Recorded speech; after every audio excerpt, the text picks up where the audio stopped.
With low grain production forecasted for this harvest and rising supplies in their own areas, pig producers will most likely face declining profits for the rest of the year.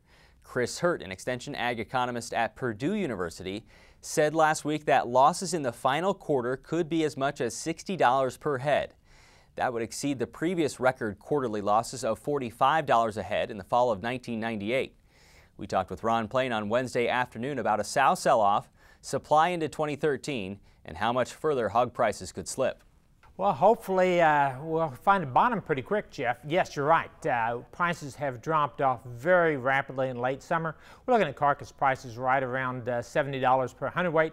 The futures market is trading that October contract in that neighborhood, so maybe we can plateau here for a while. Odds are that the low price will probably come this year in December. What are you looking at when you factor that also in with corn prices? What's the break even at? Well, the bottom line isn't encouraging. Cost of production for hogs that went to slaughter here in August, probably somewhere around 66, 67 cents a pound live weight.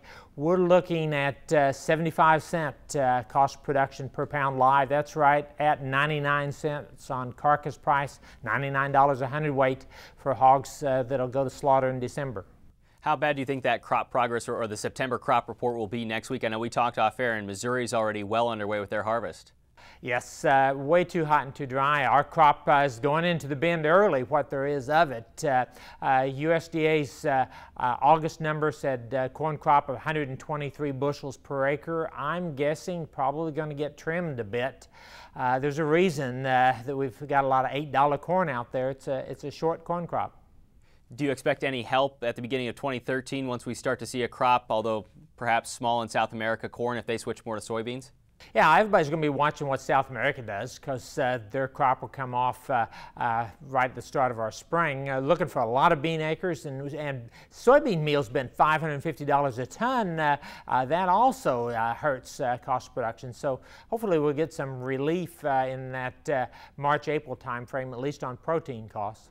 When we talked during planting season, we thought that producers might be willing to expand because there were going to be a lot of corn acres out there, and now we're probably looking at the opposite. But to what extent will we see that breeding herd decrease?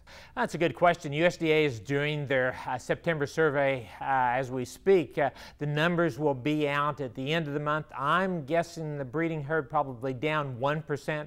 It was up 1 in the June report. So sow slaughters picked up since mid-July. Our gilt retention has been fairly low since the 1st of July. So I'm looking for a little bit of a reduction in the breeding herd. But not that much, really? I'm afraid not. And part of it's what you just talked about. We expected a big corn crop. Up until the middle of June, we was looking at lower break-evens and a need to expand the swine herd. Contrast what supply is now for the hog market and what you expect to see in 2013. Well, we're cutting back the breeding herd. That's going to tighten up supplies. The thing, though, is there's not a whole lot of window here to cut back. Everybody's expecting a bigger corn crop next year. Droughts normally aren't back-to-back. We're going to plant a lot of acres again, so we'll cut back for a while longer, but pretty soon producers will be looking at far enough into 2013 that feed costs should be lower. Should be lower. I was looking at your report from last week, and you were mentioning that slaughter weights are continuing to increase because producers still aren't selling at a lighter weight. Why is that? Well, economics doesn't reward lighter weights, and it's tough to leave feeding floors empty. There's a real tendency to want to leave them out there and keep growing until that next batch of pigs is ready to take their place. When you look at the pork producer and the beef producer, is the pork producer better off right now looking forward to the end of the year? Probably so. Cattle feeding losses are just terrible.